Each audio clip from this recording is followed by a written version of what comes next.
Hi and welcome back to Podcast School. This is another video podcast in the series of Boolean algebraic identities. This is part 2. We're studying the SIA syllabus, and that's a Northern Irish syllabus, and of course, as always, this is a technology and design podcast. Okay, so this is just a little bit of revision from the previous podcast.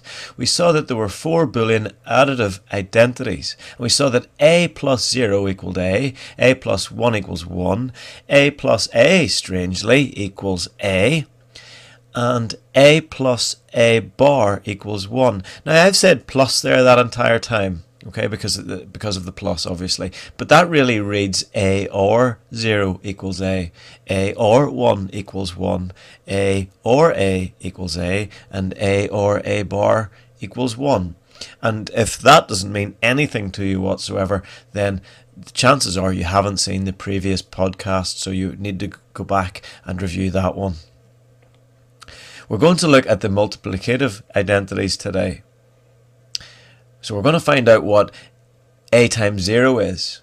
We're going to find out what a times 1 is, what a times a is, and a times a bar. And just as before, these are AND functions. So that would be a and 0, a and 1, a and a, and a bar. Okay, so this is what we're going to try and find out.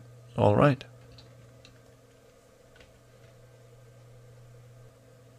Have a look at this circuit. There are 2 switches here that we can see. There's this first one, and there is another one in series, which we've labelled A.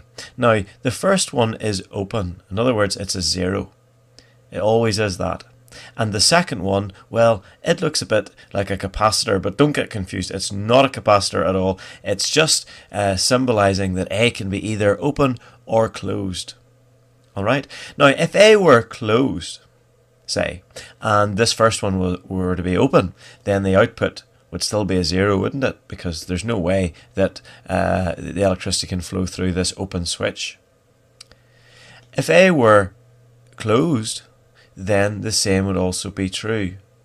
There's no way did I say that the first time? I can't remember. If A is open or closed, all right, it doesn't matter what the switch is. If it's open, then it's just electricity is never going to flow. In other words, it doesn't matter what A is. Have a look at that identity then. That's really what it's saying. If it's saying 0 and A equals 0. In other words, it doesn't matter what that is. I've already said that. If it's open, then there's no way that output can be a 0. And all these multiplicative identities are all represented by the AND gate. If you think about it, that's really what we're saying there. If one input's a 0, it doesn't matter what the other one is. It will never ever be anything other than 0. So you can see that the AND gate represents this quite well. So when you think of multiplicative identities, think of the AND gates. And I've just said there, no matter what the value of A, the output will always be 0 when A is multiplied by 0. In fact, that's no different from regular algebra. Have a look at this one though. This time, the first switch is closed. It's a 1. Now, A, it is dependent on A what the output will be. Okay, so let's just bring in our identity. Look there, 1 and A, notice I said and, 1 and A equals A. Now why is that? Because if A is a 1, then the output will be a 1. In other words, they're both the same. If A is a 0, then obviously the switch is open, so no electricity can flow, so A must be a 0. In other words, the output will always be the same as the value of A. And again, if we bring in the AND gate, you can see that quite plainly.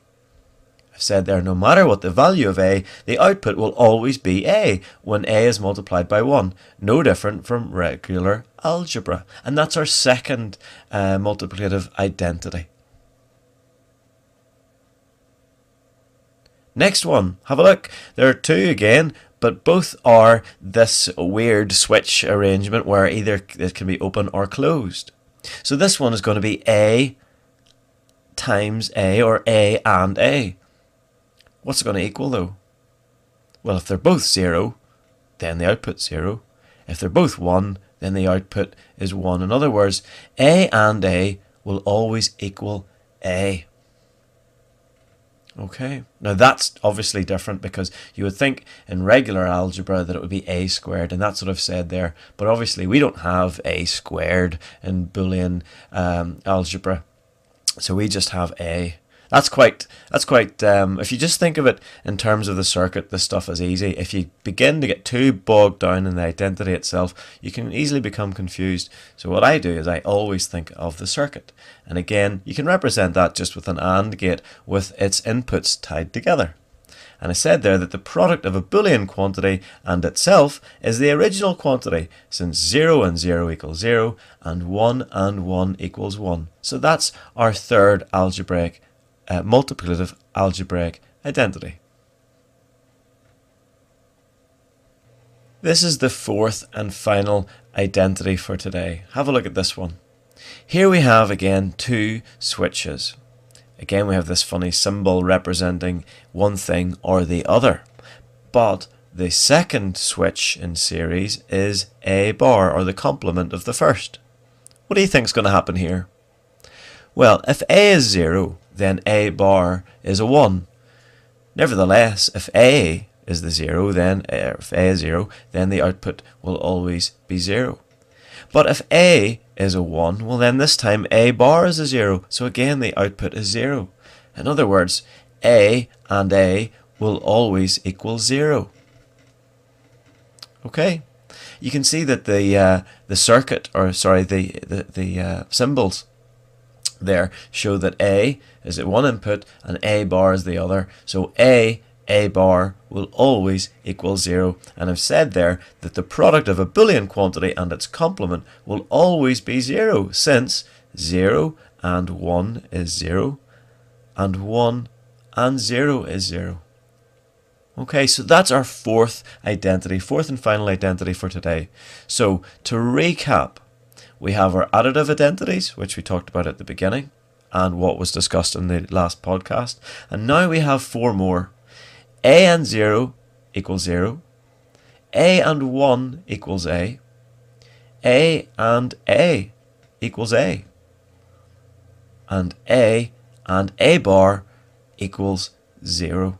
So that this final page that you're now looking at, this really is the truth of the matter and the meat of all our work from now on. You'll see that these are very, very important indeed.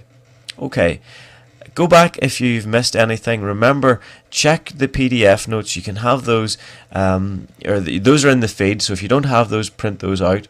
And indeed, if you have any questions you'd like to ask, you can just email me at info@podcastschool.net. Okay then, until next time, bye bye.